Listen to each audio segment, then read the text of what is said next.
the book of Matthew, chapter 24, and verse 14. And this gospel of the kingdom shall be preached in all the world for a witness unto all nations, and then shall the end come. Shalom. I would first like to begin the lesson off by giving all praise, honor, and glory to Yahweh Bahashem, Yahweh Shai Bahashem, Raha Kodash. Double blessing and honor to the apostles and the elder bishops at Great Millstone who taught me this truth, this 100% truth, through the spirit and the power of Yahweh Bahashem, Yahweh Shai. Peace and salutations to the brothers out there pushing this truth, the 100% truth out there on the highways and the byways, the Akim, as well as you few sisters out there listening and learning, the Akwath. To you also I say Shalom. It is your brother, Hatizakabar, back with another lesson through the spirit, man. I just wanted to come at y'all with something, man, real quick. This morning, as I mentioned in my lesson yesterday, I'm out of town, so just trying to do lessons here when I can. A little willing to be every day while I'm down here. Nonetheless, though, I want to come at y'all with a quick video that I seen come across my feed last night. It gave me inspiration I want to do a lesson on. So I'm going to go ahead and play it, and it has something to do with the scripture I just let the lesson off with. Nonetheless, though, Lord willing, to be an edifying lesson to those out there listening and watching. And I might even do a lesson, or at least I plan to do a lesson as well on this next video that I have concerning women, but I'm not going to get there right now. So, without further ado, man, I'm going to go ahead and play it for y'all. We're talking about the tribe of Judah specifically and their trip to America. How did America take God's chosen? And how do we know it's America? How do we know America's Babylon? I think about, even as a child, when I'm from South Carolina, and I remember going to the slave market. And I remember thinking, this is wrong. We're at the slave market. The world needs the lost sheep of Israel to know who they are. So, if you ask me, man, I believe that woman is most likely a Jake. This isn't the first time she's made lessons like this. And pretty much confessing who the children of Israel are.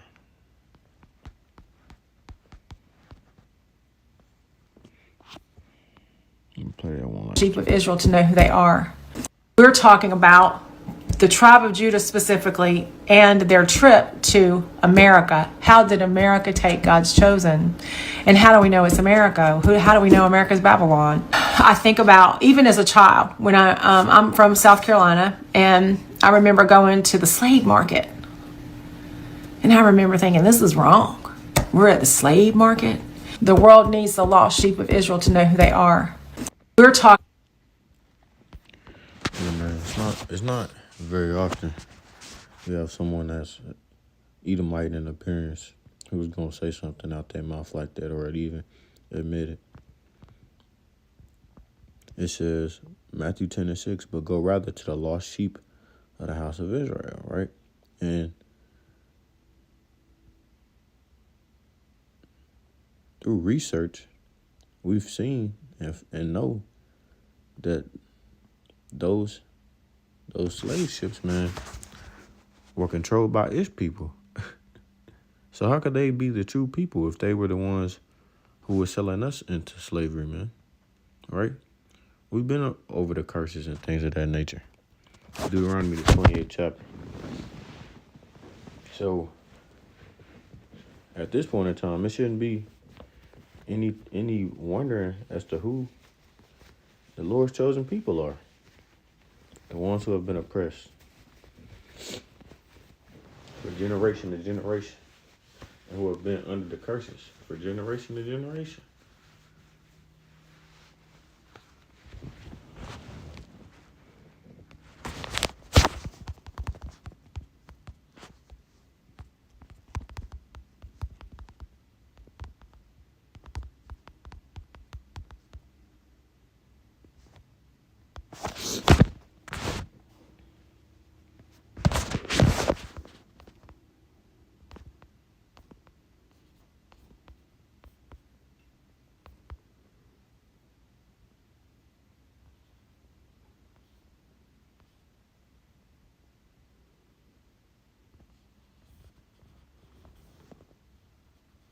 Let's get Deuteronomy 28 and 45. It says, moreover, all these curses shall come upon thee, and shall pursue thee, and overtake thee till thou be destroyed, because thou hearkenest not unto the voice of Yahweh thy God, the Most High Power, to keep his commandments and his statutes which he commanded thee. And there shall be upon thee for a sign and for a wonder, and upon thy seed forever. Right? We're starting to see these curses being flipped, though, as we come closer and closer to the end of Esau's kingdom. People are confessing the truth.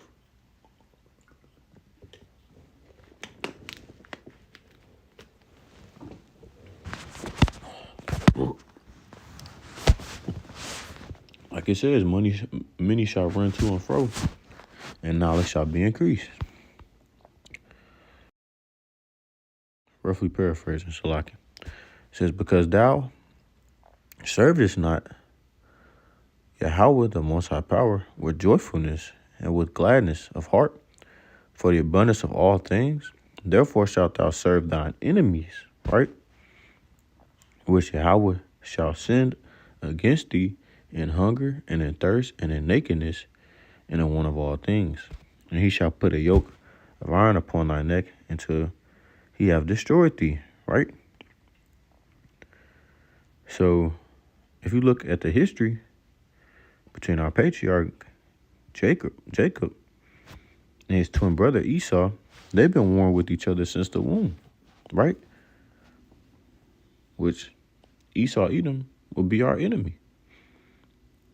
You can find this information in the book of Genesis concerning Esau's birthright, quote unquote, being stolen, even though the Lord had already given it to us via Romans chapter 9 and verse 6. It says, Yahweh shall bring a nation against thee from far, from the end of the earth, right? Because as we know, the northern kingdom was already over in this part of the land prior to the southern kingdom being brought over here by European, quote unquote, European settlers, the Esau, Edom, who came over here and stole this land from the natives to begin with. And they came to the western parts of Africa where Judah had fled and was brought over through captivity with the help of Canaan as well and other nations who helped Esau, Edom, which is why these other nations are not innocent and they have blood on their hands as well.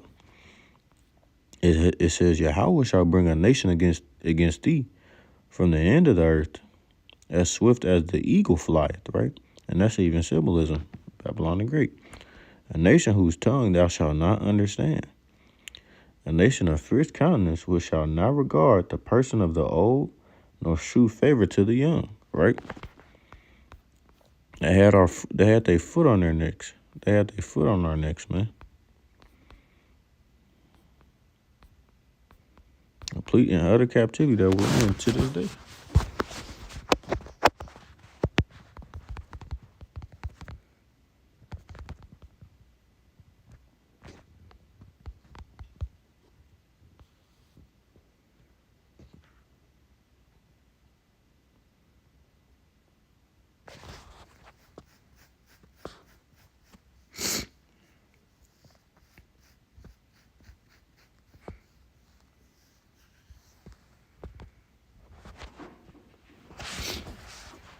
Another thing is the fact that these people that claim to be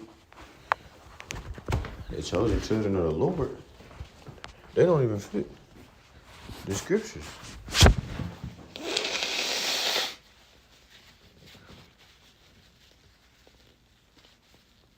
The so-called Ishmael is not likened unto the sand of the sea. Matter of fact, they're actually a minority amongst the nations. They are the majority of the nations. such as the Negroes, Latino, and Native American people. Because that's one thing that Jake actually listened to the Lord when it said, be fruitful and multiply. That's probably the last thing that they heard. I'm just joking, Israel. The book of Hosea, the first chapter and the 10th verse, it says, yet the number of the children of Israel shall be as the sand of the sea.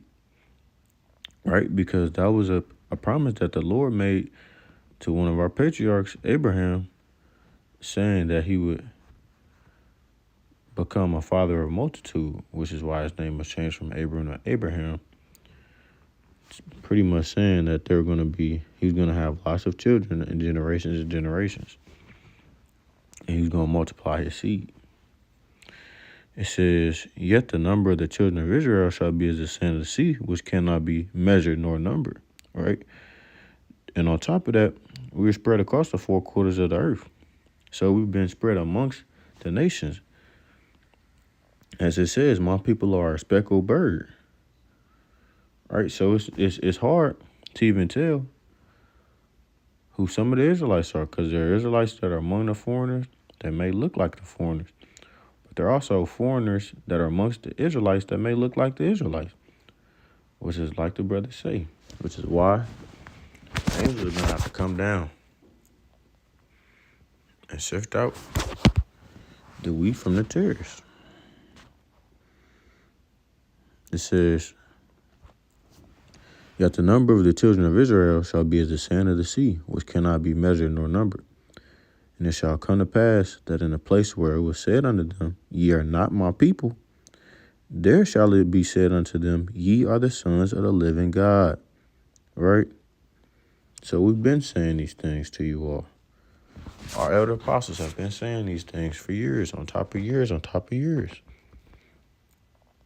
And people are taking heed. And we're seeing that more and more as we see the destruction of this wicked kingdom, Babylon the Great. In turn, you're also going to see more and more Jakes wake up. More and more people take heed to this truth.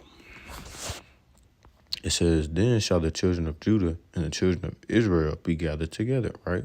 Because we were in split kingdoms, and appoint themselves one head. And they shall come up out of the land, for great shall be the day of Jezreel. Here's another example of it as well in the New Testament. It says Romans 9:24, it says, even us, whom he hath called, not of the Jews only, but also of the Gentiles. Which people will read this and be like, well, see, everyone can be saved, right? But as you can see, though, in the Old Testament, foreign nations not worshiping the true God, pagans and Gentiles, is a different type of Gentile than the one that's spoken of in the New Testament. It says below that, Paul uses the term for Gentile Christians, right? And if you know where the term Christian came from, it came from Israelites being mocked for following Yahushua. Then on top of that, if you even go further into it, of course, we know that there were Israelites that lived amongst the Greeks, right? Who claimed to be Greek as in their nationality. But their heritage went back to the Israelites. It's just the same thing. They were called Hellenized. They were Hellenized. It says, as he said also in Hosea, I will call them my people, which were not my people, and her beloved, which was not my beloved, right? And that also goes into, once again, Israelite foreigners, people who may, like the lady I showed, she might be an Israelite foreigner. You know what I'm saying? People that are amongst the heathen nations, that have the appearance of the heathen nations. But their spirit, their ethnical background goes back to one of the 12 tribes. It says in verse 26, on my point, and it shall come to pass that in the place where it was said unto them, ye are not my people, there shall they be called the children of the living God. Like I was mentioning in my lesson yesterday, man, I want to say, yeah, I was mentioning in my lesson yesterday that I had watched a lesson by an elder brother, and he was saying that Amalek committed one of the most heinous, committed the biggest theft in history. They quite literally stole our identity. They stole our identity, man. You know how insane that is? The fact that they've been portraying the Lord's chosen people for hundreds of years. At some point, something's got to give. And somebody has to be made a liar. Who's telling the truth? It says, for he will finish the work and cut it short in righteousness, because a short work will the Lord make upon the earth, right? Oh, Salaki. Verse 27, he says, Esaias also crieth concerning Israel, though the number of the children of Israel be as the sand of the sea, a remnant shall be saved. The Lord willing, Aparatazah, we be at that number. The 144,000, followed by the 1/3 innumerable multitude of the house of Israel.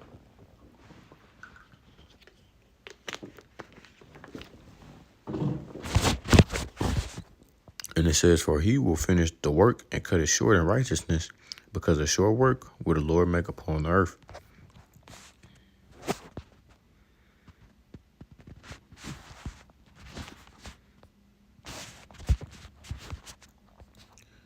That's why we always say, man, there's no better time than now to get right with the Lord. Let's see. The time of the end, Daniel 12:1 says, and at that time shall Michael stand up, the great prince, which standeth for the children of thy people.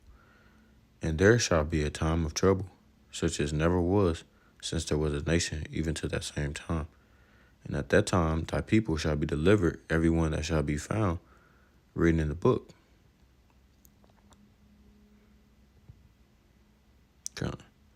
It says, and many of them that sleep in the dust of the earth shall awake, some to everlasting life, and some to shame and everlasting contempt. It says, and they that be wise shall shine as the brightness of the firmament, and they that turn many to righteousness as the stars forever and ever, which is how we want to be, man.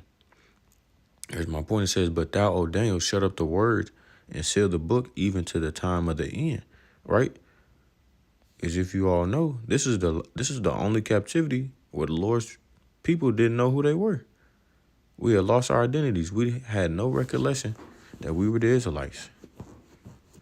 But it came out at the end, which is what that's saying.